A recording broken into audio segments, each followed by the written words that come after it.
그래서 제 주변에는 돈을 정말 많이 벌었던 분들, 돈을 정말 많이 잃었던 분들이 있는데 제가 정말 느끼는 것이 많다는 겁니다. 임성배 TV. 보동과 덴데크. 제 주변에는 이제 지인들 중에 실제로 돈을 정말 많이 버신 분들도 계시고 돈을 많이 잃으신 분들도 많이 있습니다. 그런 분들을 보면서 제가 인생을 살아가면서 느끼는 게 정말 많고, 오늘 여러분들한테 지금 얘기하는 이 부분이 아마 많은 도움이 될 거라고 생각이 듭니다. 제가 실제로 겪었던 일들을 여러분들한테 좀 말씀을 드려보겠습니다. 우선 돈을 많이 버신 분들, 그 분들이 어떻게 돈을 진짜 많이 벌었는지에 대해서 좀 말씀을 한번 드려볼게요. 제가 이제 돈을 많이 벌었다는 개념은 뭐 10억, 20억을 벌었다 이런 개념이 아닙니다. 100억 이상, 순자산 100억 이상의 뭐 200억, 300억 엄청난, 여러분들이 생각하지 못할 정도의 돈을 벌고 있고 그런 돈을 버는 시스템들을 만드신 분들인데, 이분들이 많은 돈을 벌었다고 해가지고 뭐 아주 특별한 기술이 있어가지고 이렇게 큰 많은 돈을 번 게 아니라 누구나가 다 알아야 되는 부분들을 잃지 않고 했기 때문에 이렇게 큰 돈을 벌었습니다. 그거는 제가 실제로 다 눈으로 보고 목격을 한 그런 사례들이고, 그리고 돈을 많이 잃으신 분들도 여러분들께서 돈을 많이 번다고 했을 때 관리적인 측면이 중요한데 그런 기본적인 것들을 놓쳤기 때문에 돈을 많이 잃는 그런 것들을 제가 눈으로 목격을 했어요. 그래서 돈을 많이 버신 분들이 어떻게 돈을 많이 벌었는지에 대해서 제가 좀 말씀을 드리면, 제가 이제 23살부터 공인중개사 자격증을 따고 강남에 컨설팅 일을 한 거를 아마 우리 구독자분들께서는 잘 알고 계실 거예요. 제가 여러 번 언급을 했기 때문에. 그때 당시에 제가 이제 제 인생의 전환점이 됐던 계기들이 많이 있었는데, 그때 이제 제가 느꼈던 건 그거예요. 내가 돈을 잘 벌 수 있는 직업이 뭘까에 대해서 고민을 많이 했습니다. 내가 돈을 많이 벌기 위해서는 내가 다니고 있는 회사의 직장 상사, 10년 된 직장 상사의 월급이 얼마인지 보면은 그게 여러분들의 미래가 될 수 있습니다. 물론 본인이 그런 것들, 내가 가지고 있는 역량을 쌓아가면서 그렇게 월급 생활을 하는 거에 만족을 느끼면 그렇게 사는 삶도 본인 스스로의 만족된 삶을 살아가는 거기 때문에 그게 나쁜 삶은 아니에요. 다만 그때 제가 느꼈던 것은, 내가 많은 돈을 벌고 싶은데 돈을 벌기 위해서는 많이 돈을 벌고 성공한 사람들이 하는 직업, 그런 사람들을 만날 수 있는 직업을 해야 되겠다는 생각을 많이 했어요. 근데 그때 당시에 저를 가르쳐 줬던 사수분께서 강남에 있는 빌딩을 매매를 했습니다. 거래를 했어요. 2003년도, 2003년도, 4년도, 5년도에 강남에 있는 100억대 빌딩, 200억대 빌딩, 그런 강남의 빌딩 소유주들을 만나가지고 그 빌딩을 거래시키는 그런 일들을 했거든요. 그래서 저는 그때 당시에 이 공인중개사라고 하는 직업이 그래도 이렇게 돈이 많으신 분을 만나고 하면서 할 수 있는 직업이기 때문에 이 직업을 통해서 돈을 벌 수 있겠다 라는 생각에 확신을 가졌습니다. 그리고 열심히 업무를 하면서 제가 이제 부동산 중개뿐만이 아니라 부동산에 대한 관련 업들을 이제 19년 동안 지금도 하고 있는 겁니다. 근데 그때 당시에 제가 부동산 일들을 하면서 모임들을 하면서 이제 여러 분들을 만나게 돼요. 근데 부동산, 저는 그때부터 지금까지 한 게 부동산이 다고 부동산이 전부입니다. 그래서 저는 19년 동안 다른 뭐 일을 하지 않고 이 일을 지속적으로 계속 유지를 하면서 여러 분야들을 경험하고 공부하고 하면서 지금까지 오게 됐는데, 그때 당시에 굉장히 뭐라 그럴까요? 잘 살지 못하는, 그리고 돈을 많이 못 버는 공인중개사 분들도 많았어요. 근데 그때 당시에 이제 돈을 많이 버신 분들, 지금 돈을 많이 버신 분들, 어떻게 그분들이 돈을 많이 벌었는지 제가 지금부터 말씀을 드려본다면, 이제 뭐 시간상 몇 가지 사례를 말씀드릴 수 있을지 모르겠습니다. 제가 한번 말씀을 드려보면, 첫 번째로 기억나는 것은 10년이 넘은 소나타를 타고 계시는 분이 계셨어요. 구형 소나타. 오래된 소나타. 뭐 지금 같은 경우에는 10년 정도 차를 타도 차가 좋죠. 그런데 예전에 뭐 10년 타기 운동, 이런 자동차 차기 운동을 할 정도로 그때는 그런 자동차의 기술력들이 좋지가 않았죠. 근데 10년이 훌쩍 넘은 소나타를 끌고 다니면서 이제 그 운전 영업을 하시는 그런 공인중개사 분이 계셨습니다. 근데 그 공인중개사 분이 몇백억의 자산을 일구면서 이제 성공을 하게 돼요. 이 실제 사례입니다. 진짜 실제 사례인데, 이분이 어떻게 그렇게 그 소나타 10년 된 차를 몰고 다니면서 하루 살아가지고 하루 먹기도 힘든, 계약도 하나도 못했던 그런 공인중개사 분이 그렇게 큰 돈을 얻게 됐냐면, 그분이 이제 공인중개사업을 하는데 이제 2008년 정도, 2009년 정도 됐던 것 같아요. 이제 글로벌 금융위기가 오면서 부동산 경기가 굉장히 안 좋아집니다. 저도 그때 부동산을 그만둘까 고민을 많이 했었어요. 2010년, 9년, 10년, 11년에 고민을 많이 하고 저는 이제 더 공부를 해야 되겠다 해가지고 이제 대학원으로 진학을 하게 됐죠. 근데 그분 같은 경우에는 그때 당시에 이제 중개업을 하는데 너무 어렵죠. 너무 어렵다 보니까 그 어려움에 처해 있었는데 한 사람이 이제 공인중개사 사무실로 찾아오게 됩니다. 그 지역은 제가 말씀드리지 않겠습니다. 서울 지역에 있는 공인중개사 사무실을 운영하고 있었는데 한 분이 찾아와요. 찾아오면서 그 고객이 하는 말이 뭐냐면 본인들이 타운하우스를 가지고 있다는 거예요. 타운하우스. 외곽지에 그러니까 사람들이 이제 쉬면서 뭐 쓸 수 있는 타운하우스를 가지고 있는데 이 타운하우스를 좀 팔아줄 수 있겠느냐라고 물건을 제시하게 됩니다. 근데 그때 당시는 2008년도 이후에 글로벌 금융위기가 터졌기 때문에 부동산 시장이 많이 힘들었고 침체기였어요. 그렇기 때문에 진짜 서울의 핵심적인 그런 아파트들, 뭐 소형 아파트의 역세권 아파트들은 거래가 그래도 잘 됐습니다. 그때도. 하지만은 대형 아파트의 수도권에 있는 뭐 1기 신도시에 있는 60평짜리 아파트, 50평짜리 아파트들이 반토막이 났습니다. 진짜. 그래서 지금도 많은 사람들이 수도권의 아파트가 반토막 났던 시절이 있었다. 그런 얘기를 하는 것은 뭐 IMF나 2008년에 글로벌 금융위기 때 대형 평형의 아파트들이 반토막씩 났다는 거예요. 그래서 그때 무리를 해가지고 대치를 일으켰던 사람들이 지금도 많은 어려움을 겪고 있는 사람들이 있습니다. 저도 그런 분들을 상담을 많이 했어요. 예전에 이 컨설팅을 했을 때. 근데 그때 당시에 타운하우스를 가지고 왔는데 그 타운하우스를 가지고 왔을 때 대다수의 사람들은 어떻게, 아마 저도 그랬을 거예요. 등한시했겠죠.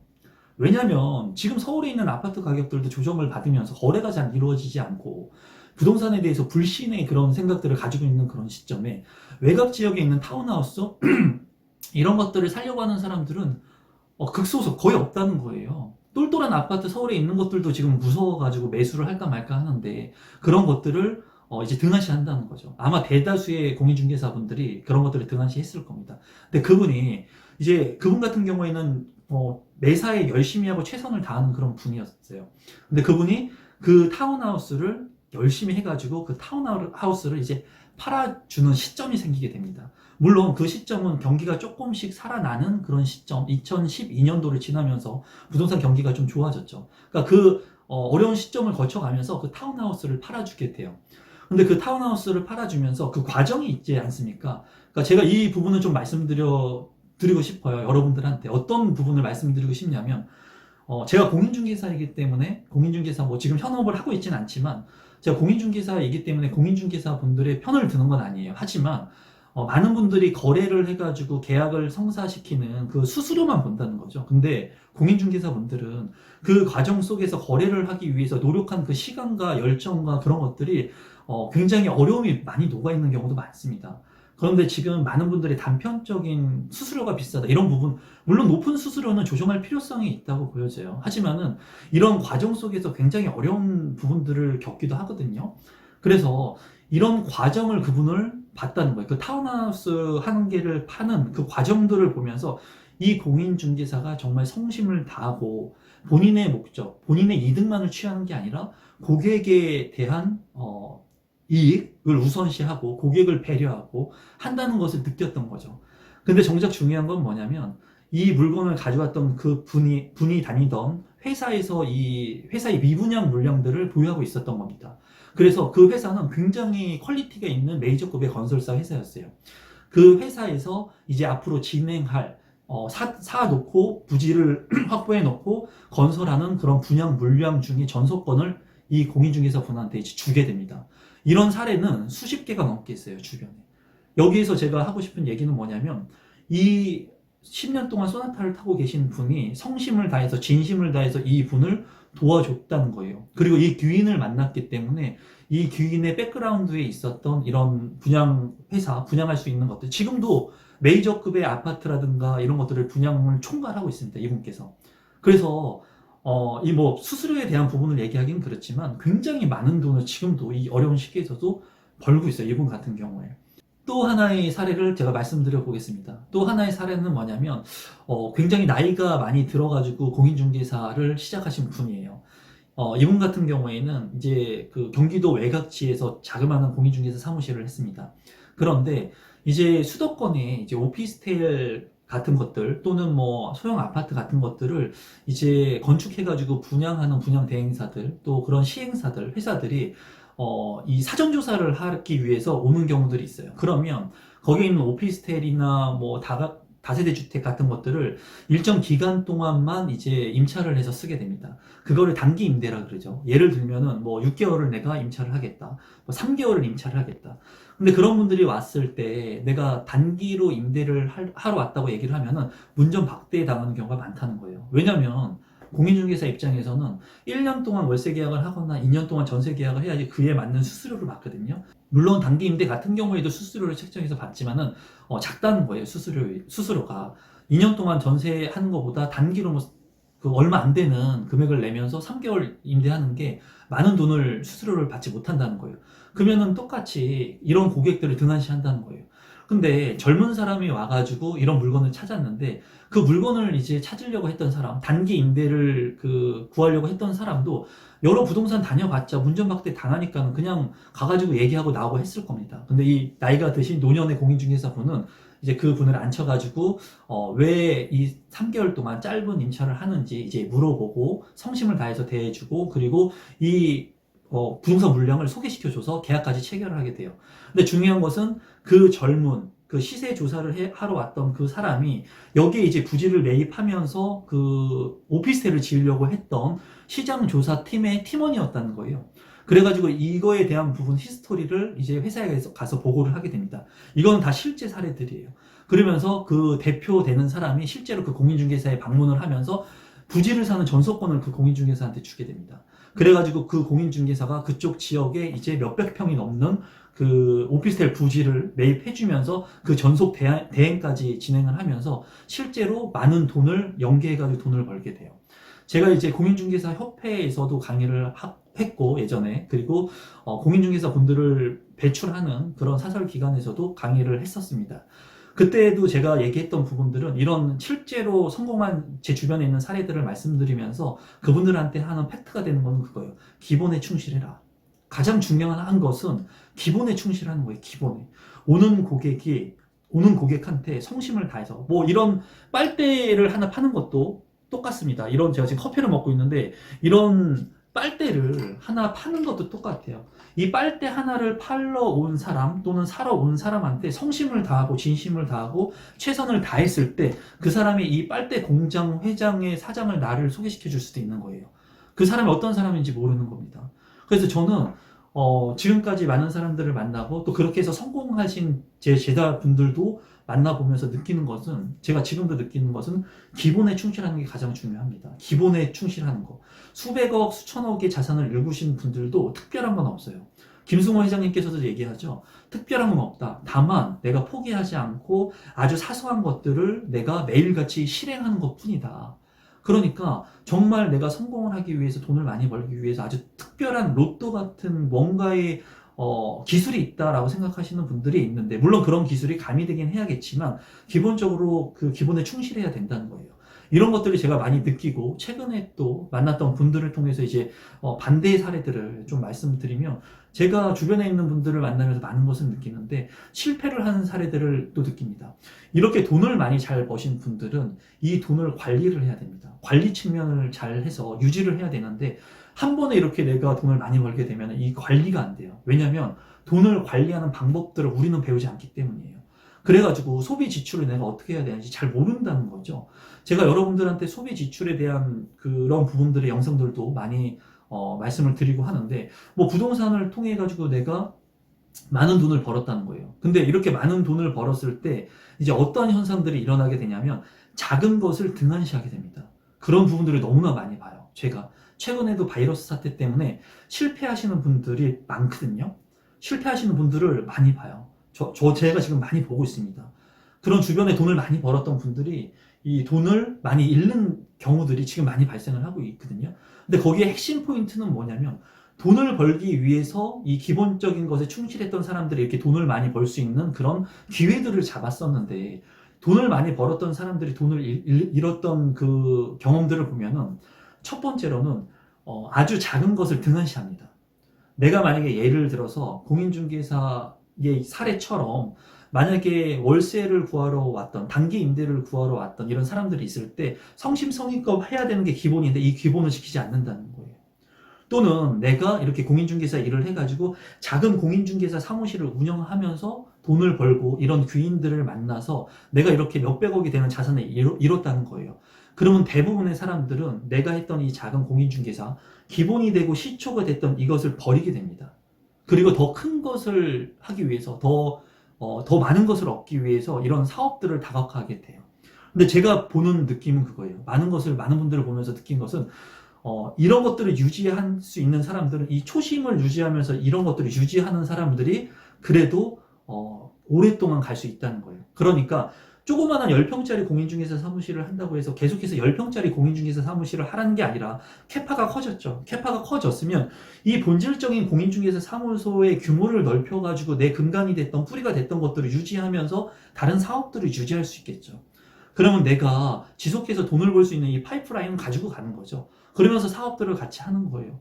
아니면은 내가 했던 10평의 사무실은 뿌리를 두고 또 분점을 여러 개 낼 수도 있는 거겠죠. 내 뿌리가 원래 이거였으니까.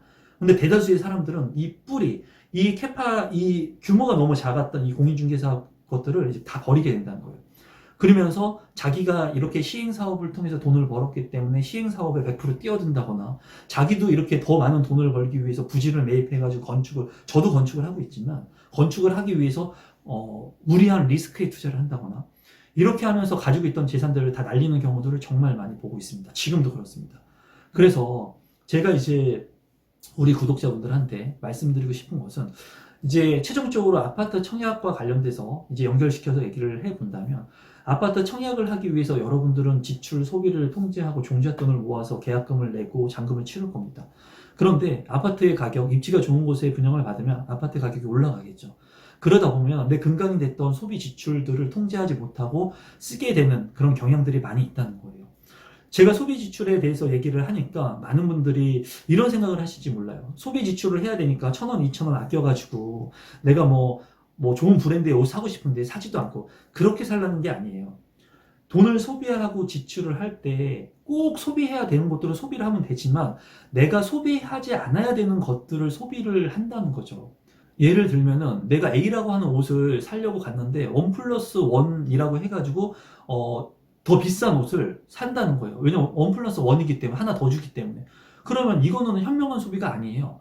많은 사람들은 1+1 두 개를 사면서 내가 가격도 싸게 사니까 더 이득이지 않냐 얘기할 수 있지만, 정말 중요한 건 난 이 옷이 하나가 필요했다는 거예요. 그러면은 내가 생각한 대로 소비를 이 하나만 하는 게 현명한 소비라는 거죠. 근데 1+1으로 조금 더 사가지고 필요 없는 그 1+1의 물건 쓰지도 않고 버린다는 거죠.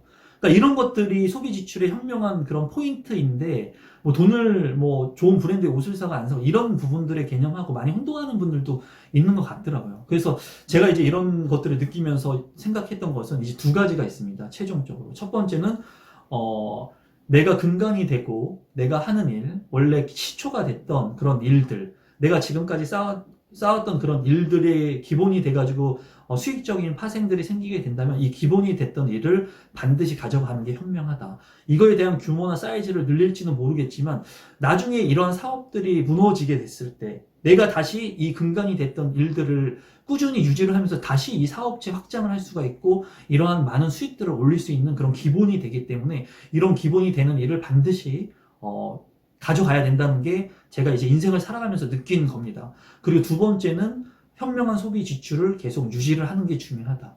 이 현명한 소비 지출은, 내가 외제차를 사고 싶어서 외제차를 뽑았어요. 이게 소비 지출 통제를 못하는 게 아닙니다. 가족들의 안정을 위해 가지고 좋은 외제차를 타면서 생명을 지킬 수 있고, 그리고 내가 다른 것들을 소비 절제하면서 외제차를 타면서 내가 그만한 가치를 내가 느낀다면은 그건 현명한 소비가 될 수 있다는 거예요. 그런데 내가 이런 외제차를 타는 게 단지 남들을 보여주는 그런 거, 또는 내가 능력도 되지 않는데 소비 지출도 잘 하지 않으면서 단순히 내가 하고 싶다는 그런, 갖고 싶다는 그런 생각에 빠져가지고 이런 것들을 활보를 다 산다거나 이런 거는 현명한 소비가 아니라는 거예요.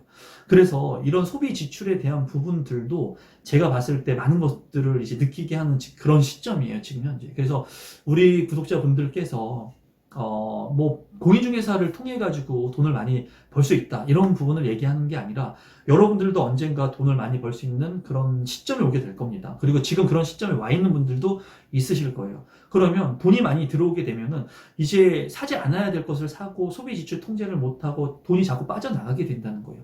그랬을 때는 그런 돈들을 잘 통제를 하셔가지고 뭐 우량주의 주식이라든가 아니면 부동산의 자산이라고 하는 그런 것에 묶어놓을 수 있는 그런 생각들을 반드시 하셔야 되고, 그리고 내가 이렇게 돈을 많이 벌었을 때는 제가 느끼는 것은 그 돈을 벌어줬던 근간이 됐던 일들이 있을 겁니다. 그런 일들을 포기하기보다 이 일들을 안 하고 다른 사업체로 무작정 돈이 많은 되는 것들로 이전시키기보다는 근간이 됐던 이 사업체를 유지하고 확장하고 계속해서 내가 가져가는 게 중요하다는 것을 제가 인생을 살아가면서 느끼고 있어요. 그래서 지금 저는 이렇게 돈을 많이 버신 분들, 잃으신 분들을 보시면서 제가 이제 하고 있는 것은, 제가 이제 부동산 쪽에서도 계속해서 제가 수익을 창출하고 있는 그런 구간들이 있는데, 그런 구도가 되는 것들은 절대 버리지 않고 이 구도를 계속해서 가지고 갈 겁니다. 계속해서 가지고 가면서 내가 만약에 다른 것들을 통해 가지고 내가 쓰러진다 하더라도 내가 가지고 있는 이러한 수익이 될 수 있는 파이프라인을 통해서 제가 계속 유지할 수 있는 그런 기름 같은 역할을 할 수 있게끔 하면서 다른 큰 사업체들을 운영을 하려고 하는 생각들을 가지고 있고, 그리고 더 나아가서는 소비 지출에 대해서 제가 돈이 많이 들어오게 되면은 소비 지출을 늘릴 수가 있는데, 이 소비 지출에 대한 그런 한계성을 정해놓고 이제 어느 정도의 수익이 들어오면은 저 같은 경우에는 이제 리마인드 시켜가지고 다른 투자를 한다거나 뭐 또는 대출을 상환한다거나 적금을 든다거나 하면서 내가 일정 부분의 돈 이상을 갖고 있지 못하게끔 해가지고 소비 지출을 통제하고 있습니다.